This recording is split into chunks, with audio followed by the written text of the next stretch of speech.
In last lecture, we have studied operators in JavaScript. आपण operators start केलेले, त्याच्या अगोदर डेटा टाइप्स बघितलेले. सो ऑपरेटर्समध्ये फर्स्ट डिफरंट टाइप्स असतात, that is arithmetic operator, relational operator and logical operators. So from that आपण first arithmetic operators study केलेले. Arithmetic operators means operators that are use to perform the mathematical expressions. So arithmetic ऑपरेटर्समध्ये कोणते कोणते operators येणार? Plus, minus, multiplication, division and modulus symbol. Okay, हे सगळे येणार arithmetic ऑपरेटर्समध्ये. त्याच्यानंतर बघितलेलं की प्लस सिम्बॉल जो आहे त्याचा दोन पर्पज आहेत. First means to add the two numbers. Okay, दोन नंबर्सची ॲडिशन करण्यासाठी मीन्स मॅथमॅटिकल ॲडिशन.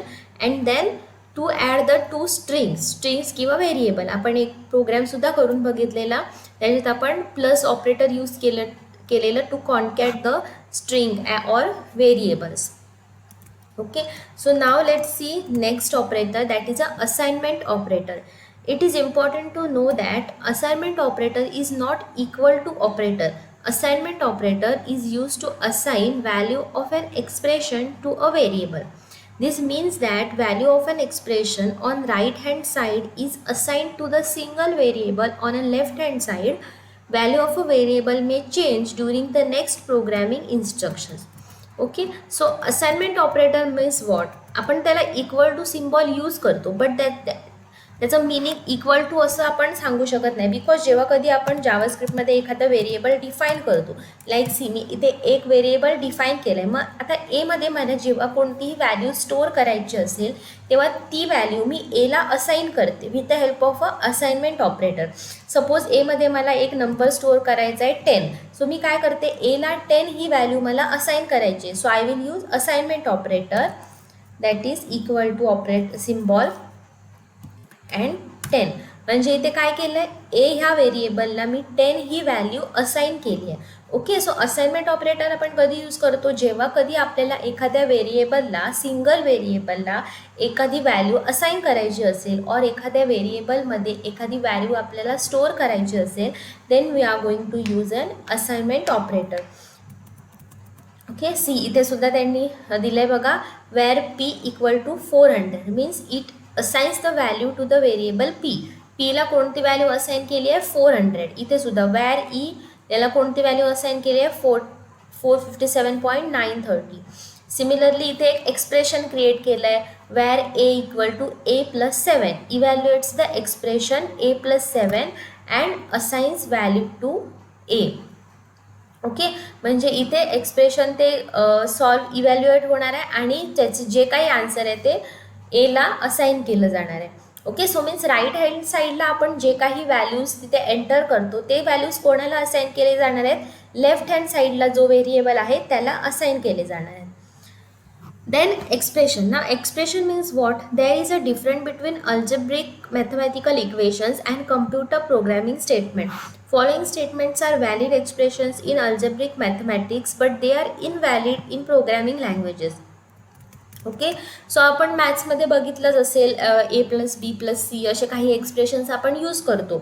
सो आता ते एक्सप्रेशन्स आणि कम्प्युटर लँग्वेजमध्ये जे एक्सप्रेशन्स आहेत त्यांच्यात खूप डिफरन्स आहे. बिकॉज ते एक्सप्रेशन्स आपण मॅथमॅटिकली परफॉर्म करतो अँड तो जो सिंटॅक्स असतो तो कम्प्युटरमध्ये सपोर्ट केला जात नाही. सो कम्प्युटरच्या पॉईंट ऑफ व्ह्यूने एक्सप्रेशन्स त्याचा वेगळं मिनिंग आहे आणि मॅथमॅटिकल जे एक्सप्रेशन्स आहेत ते वेगळे आहेत. सो इथे बघा, इथे काही आपण मॅथ्समध्ये एक्सप्रेशन्स यूज करतो. काय काय दिलं? A plus B equal to 10. ही स्टेटमेंट आपण जावास्क्रिप्टमध्ये यूज करू शकत नाही because this is not a valid statement. आपण ए प्लस बी सपोज आपले व्हेरिएबल्स असले तर दोन्ही व्हेरिएबलला आपण ॲट अ टाईम 10 ही व्हॅल्यू असाइन करू शकत नाही. सो इथे आपल्याला एरर येणार. Similarly here A plus B equal to C plus D. No, इथे काय होतं आहे, दोन व्हेरिएबल्सचं ॲडिशन होतं आहे. इथे सुद्धा दोन व्हेरिएबल्सचं ॲडिशन होतं आहे आणि चारही व्हेरिएबल्स डिफरंट आहे. सो ही स्टेटमेंटसुद्धा इनव्हॅलिड आहे. Again this C plus D equal to P. इथे तीनही व्हेरिएबल्स आहेत आणि एकमेकांना असाइन केले आहेत. So this is also not valid. Now see here 10 is equal to x. 10 is equal to x आपण काय करतो, जेव्हा कधी आपल्याला व्हेरिएबलला व्हॅल्यू असाइन करायची असेल, सपोज एक्स हा व्हेरिएबल आहे, एक्स नावाचा माझ्याकडे एक व्हेरिएबल आहे सो व्हेरिएबलला मला व्हॅल्यू जेव्हा असाइन करते तेव्हा काय कंडिशन काय आहे, always variable should be placed on a left hand side and जी व्हॅल्यू असाइन करायची आहे ती इक्वल टू सिम्बॉलच्या राईट हँड साईडला प्रेझेंट असली पाहिजे. So this is valid, x is equal to 10, this is valid, but 10 equal to x is not valid. 10 value आहे ती आपण असाइन करतोय means that should be present on a right hand side. Okay, so these all are invalid. and next last काय, x is equal to 10, we can use this. आपण इथे सुद्धा बघितलंय, x नावाचा जो व्हेरिएबल असेल आणि त्याला 10 ही व्हॅल्यू असाइन करायची असेल तर x should be on a left hand side and value जी आपल्याला असाइन करायची आहे that should be present on the right hand side of a assignment operator. आपण इथे असाइनमेंट ऑपरेटर यूज केला इक्वल टू सिम्बॉल.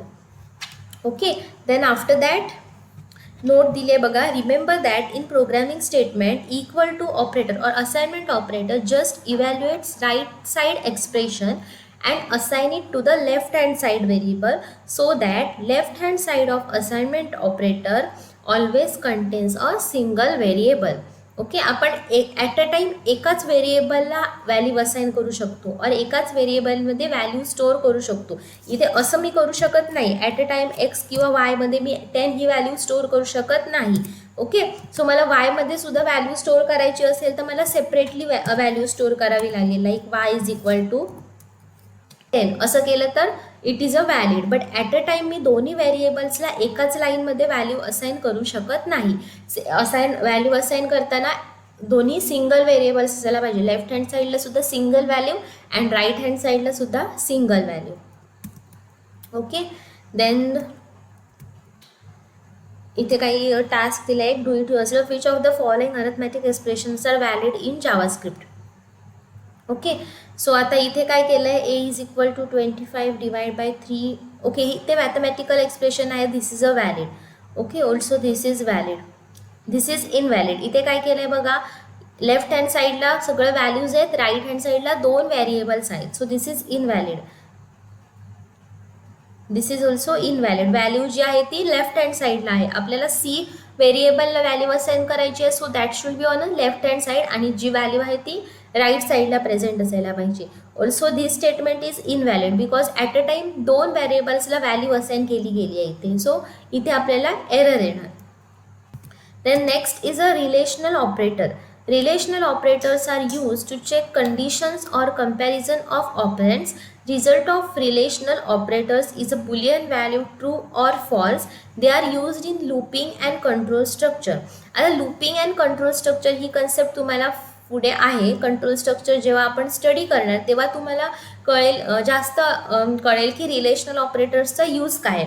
आता फक्त लक्षात ठेवा की रिलेशनल ऑपरेटर्स मीन्स व्हॉट, जेव्हा आपण 2 नंबर्स किंवा 2 व्हॅल्यूज एकमेकांशी कंपेअर करतो, कंपॅरिझनसाठी आपण रिलेशनल ऑपरेटर यूज करतात. They are also known as a conditional operators. Okay, comparison means आता कंपॅरिझनसाठी आपण कोणते कोणते सिम्बॉल्स यूज करतो, less than symbol, greater than, less than equal to, greater than equal to, equal to and not equal to. Okay, so हे सगळे आहेत, they are known as a relational operators. हे सगळे सिम्बॉल आपण कधी use करतो, जेव्हा आपल्याला एखादी 2 व्हॅल्यूज एकमेकांशी कंपेअर करायची असतील. इथे बघा त्यांनी कंडिशन दिले आहेत, suppose A is equal to 10 and B is equal to 13. एला 10 व्हॅल्यू असाइन केली आहे अँड बीला 30 व्हॅल्यू असाइन केली आहे. आता आपल्याला ह्या दोघांना कंपेअर करायचं आहे, means A is less than B. Okay, आता रिलेशनल ऑपरेटर जे आपण यूज करतो तेव्हा आपल्याला 2च आउटपुट मिळणार आहे, और जो काही रिझल्ट आहे आपण कंपॅरिझन केल्यानंतर जो रिझल्ट आपल्याला मिळतो ते 2च व्हॅल्यू असणार आहे, एक तर ट्रू असेल किंवा फॉल्स असेल.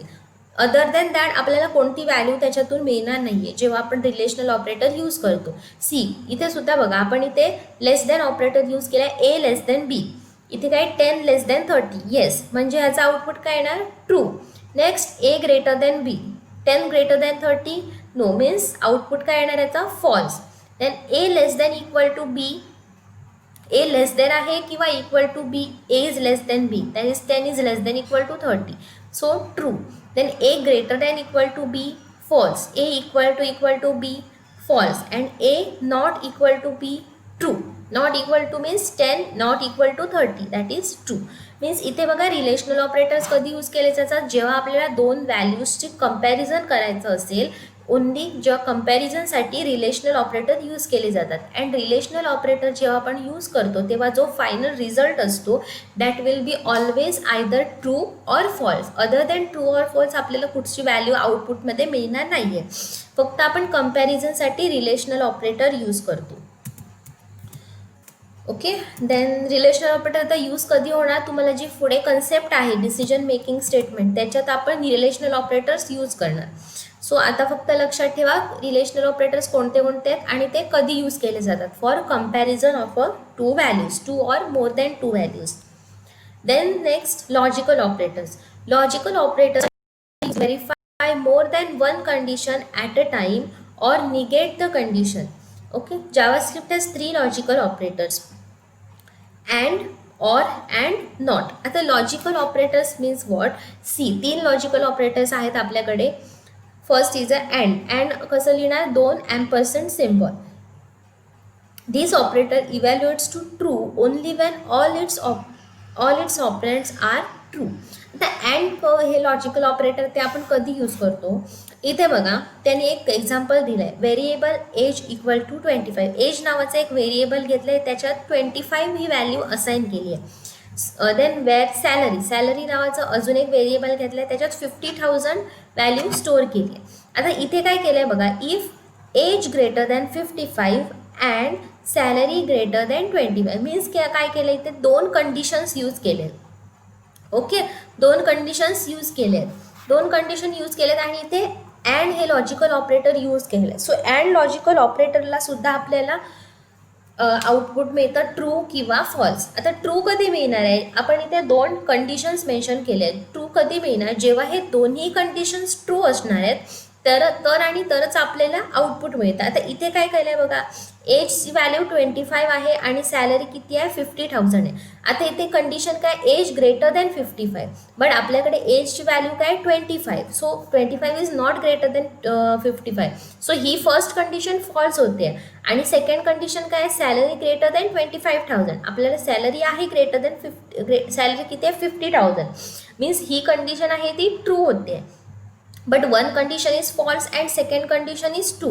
म्हणजे हे जे आहे ते आपल्याला आउटपुट ट्रू मिळणार नाही आहे. ट्रू कधी मिळणार, जेव्हा दोन्ही कंडिशन्स ट्रू असतील, सॅटिस्फाय होत असतील, तेव्हाच आपल्याला हे अँड जे आपण यूज केले त्याचं आउटपुट जे आहे ते ट्रू मिळणार आहे. See, first condition evaluates to false and second evaluates to true. So that whole expression returns boolean value as a false. आपल्याला ट्रू कधी मिळेल, जेव्हा हे दोन्ही कंडिशन्स सॅटिस्फाय होत असतील तरच आपल्याला याचा आउटपुट ट्रू मिळणार आहे.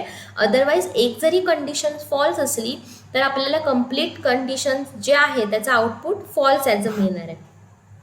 Then next is a or logical operator. This operator evaluates to true when any one of a operand is true. Okay, आता ह्याच्यात असं कंडिशन नाही आहे की दोन्ही कंडिशन्स जे आहेत ते ट्रू सॅटिस्फाय व्हायला पाहिजे. एक जरी कंडिशन सॅटिस्फाय होत असली तरी आपल्याला आउटपुट हे ट्रू मिळतं.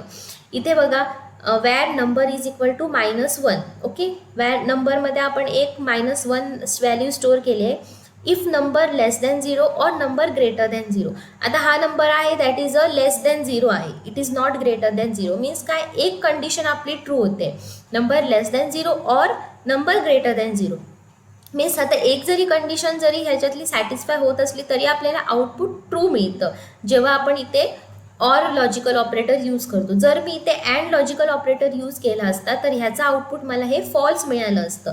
ह्या केसमध्ये सुद्धा जर मी इथे इन्स्टेड ऑफ युझिंग अँड जर ऑर ऑपरेटर यूज केला तर मला ह्याचं आउटपुट हे ट्रू मिळणार आहे. ह्याचं सुद्धा आउटपुट ट्रू मिळतं आहे बिकॉज एक कंडिशन आपली सॅटिस्फाय होते. दोन्ही कंडिशन सॅटिस्फाय होत नसले तरी काही प्रॉब्लेम नाही, एक कंडिशन सॅटिस्फाय होत असली तरी आपल्याला आउटपुट हे ट्रू मिळतं. कधी, जेव्हा आपण ऑर लॉजिकल ऑपरेटर यूज करतो.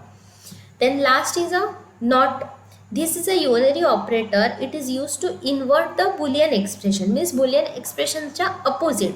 आता इथे काय केलं, not means see where Z equal to 0. झेडमध्ये मी एक व्हॅल्यू त्यांनी असाइन केली आहे दॅट इज अ 0 आणि चेक करायचं आहे काय आहे, इफ इथे not Z equal to 0. Okay, means आपल्याला काय करायचं आहे, इथे कंडिशन काय केली आहे, झेड इक्वल टू 0 ही कंडिशन फॉल्स आहे का हे आपल्याला चेक करायचं आहे. Means Z is equal to 0 और Z is not equal to 0. आता ह्याचा आउटपुट आपल्याला काय मिळणार आहे, फॉल्स मिळणार आहे, बिकॉज याच्या अपोजिट आपल्याला चेक करायचं आहे. इथे आपण कंडिशन काय दिली आहे, Z equal to 0. Okay, but इथे ही कंडिशन ट्रू आहे, झेड इज इक्वल टू 0, कारण झेडमध्ये आपण 0 स्टोअर केले. मीन्स ह्याचा आपल्याला आउटपुट काय मिळणार आहे, expression returns boolean value as false. Okay, so these are the logical operators. Logical operators सुद्धा मोस्टली कधी यूज केले जातात, डिसिजन मेकिंग स्टेटमेंटमध्ये यूज केले जातात. जसं आपण कंपॅरिझन ऑपरेटर्स बघितले, तसंच लॉजिकल ऑपरेटर्ससुद्धा डिसिजन मेकिंगमध्ये और कंडिशनल स्टेटमेंट जे आहेत त्याच्यात यूज केले जातात. डिसिजन मेकिंग स्टेटमेंट पुढे तुम्हाला कन्सेप्ट आहे, जे आपण नेक्स्ट लेक्चरला स्टडी करू तेव्हा आपण ह्याचा यूज करणार, लॉजिकल ऑपरेटर्स अँड रिलेशनल ऑपरेटर्सचा. Okay, and then determine the boolean value of each following logical expression if a is equal to 10, b is equal to -5 and c is equal to 20. So इथे values दिले आहेत आणि आपल्याला फक्त check करायचं weather ह्याची आउटपुट ट्रू येणार आहे की फॉल्स येणार आहे. इथे काय, a less than b, a less than b, okay, हे फॉल्स होतं आहे, and c greater than b he true होती आहे. बट इथे अँड ऑपरेटर यूज केला आहे, सो याचं कम्प्लीट आउटपुट आपल्याला फॉल्स मिळणार आहे. Then a equal to b और c equal to d. a is equal to b, 10 is equal to -5, no, ही फॉल्स होते. c equal to d, d ची आपल्याकडे व्हॅल्यूच नाही आहे, so this will be false. Then c greater than -24, 20 greater than -24, yes, this is true. And a less than 50, a ची value काय, 10, 10 is less than 50, yes, दोन्ही conditions true होत आहेत. मीन्स याचा आउटपुट आपल्याला ट्रू मिळणार आहे. इथे अँड ऑपरेटर यूज केला आहे. Then a less than b, that is 10 less than -5, false. and b equal to c, this is also false. and a equal to b, this is also false. so याचं complete output आपल्याला false मिळणार आहे. then c less than 0.0, this is false. a less than -20, yes, this is true. 10 is greater than -20. इथे all logical operator use केला, आपली एक condition true होते, एक फॉल्स होते, मीन्स याचा आउटपुट आपल्याला ट्रू मिळणार आहे. Okay, then b less than c, that is -5 less than 20, yes, it is true. and a equal to 67, 10 equal to 67, false. याची एक कंडिशन ट्रू होते, एक फॉल्स होते, पण इथे अँड ऑपरेटर यूज केलं आहे. एक फॉल्स असली तरी आपल्याला कंप्लीट आउटपुट हे फॉल्स मिळणार आहे. Then 7, a less than b, 10 less than -7, false. or a less than c means 10 less than 20, true. and b less than c, -5 less than 20, true. याच्या दोन्ही कंडिशन्स ट्रू होते, एक फॉल्स होते, पण इथे आपण ऑर ऑपरेटर यूज केलं, means एखादी कंडिशन जरी ट्रू असेल तरी आपल्याला आउटपुट ट्रू मिळणार आहे. Okay, then next is a increment and decrement operator. Increment and decrement operator in JavaScript is used to increment value of a variable by 1, and decrement operator in JavaScript is used to decrement value of a variable by 1. Okay, increment and decrement is nothing but जी आपण value store करतो, like C, इथे मी x मध्ये value काय store केली आहे, 10, आणि जर मी इथे इन्क्रीमेंट ऑपरेटर यूज केला आहे x++, म्हणजेच काय होतं की एक्सची व्हॅल्यू 1ने इन्क्रीज होते, means x++ is nothing but x is equal to x+1. Okay, म्हणजे काय होतं, एक्सची व्हॅल्यू 1ने इन्क्रीज केली जाते. मी जर ह्याला इन्क्रीमेंट ऑपरेटर यूज केलं x++, तर मला आउटपुट काय मिळणार आहे, 11 मिळणार आहे. एक्समध्ये कोणती व्हॅल्यू स्टोअर आहे, 10. जेव्हा आपण x++ करतो तेव्हा एक्सची व्हॅल्यू +1ने इन्क्रीज होते. सो याचा आउटपुट आपल्याला x+चा आउटपुट आपल्याला मिळणार आहे 11. हे नाही लिहिलं तरी चालेल, x++ is similar to x is equal to x+1. तसंच डिक्रीमेंट काय करतो, it reduces the value with -1, means x minus, म्हणजे इथे काय होणार, x minus is nothing but x is equal to x -1, म्हणजे एक्सची व्हॅल्यू 1ने रेड्यूस करतो. ओके, x -1 आपण केलं तर आपल्याला आउटपुट काय मिळणार, एक्सची व्हॅल्यू 10 आहे, आपण इथे डिक्रीमेंट ऑपरेटर यूज केलं आहे, x मायनस मीन्स मला आउटपुटला काय मिळणार आहे, 9 मिळणार आहे. Okay, and pre increment post increment means what, pre increment म्हणजे काय, plus plus X means value of a variable X is incremented before it is used in the expression. Means एक्सप्रेशनमध्ये यूज करण्याआधीच ती व्हॅल्यू इन्क्रीज केली जाणार आहे. इथे बघा एक्झाम्पल दिलं आहे एक, variable A is equal to 100 आणि बीला काय असाइन केलं आहे, प्लस प्लस ए. ओके, आता हे एक्सप्रेशन आपण यूज केलं आहे, बट एक्सप्रेशनमध्ये यूज व्हायच्या आधीच एची व्हॅल्यू इन्क्रीज केली जाणार आहे.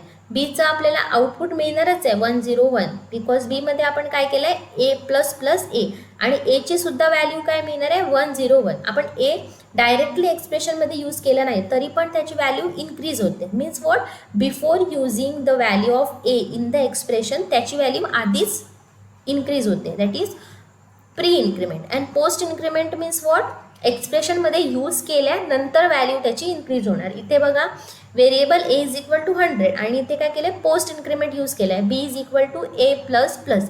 म्हणजे आता बीची व्हॅल्यू काय होते, इथे आपण पोस्ट इन्क्रीमेंट केले म्हणजे फर्स्ट एक्सप्रेशनमध्ये आहे तीच व्हॅल्यू देणार आहे 100 आणि त्याच्यानंतर एक्सप्रेशनमध्ये यूज झाल्यानंतर एची व्हॅल्यू ही 1ने इन्क्रीज होणार, that is A is equal to 101. So that is pre increment and post increment. तसंच डिक्रीमेंटसाठी सुद्धा. सो इन्क्रीमेंट आणि डिक्रीमेंट ऑपरेटर कधी यूज केले जातात, इन्क्रीमेंट ऑपरेटर काय करतो, व्हॅल्यू +1ने इन्क्रीज करतो आणि डिक्रीमेंट ऑपरेटर व्हॅल्यू -1ने डिक्रीज करत जातो. Okay, so these are the operators in the JavaScript. कोणते कोणते ऑपरेटर्स बघितले, अरिथमॅटिक ऑपरेटर्स बघितले, assignment operators, then logical operators and comparison operators or relational operators.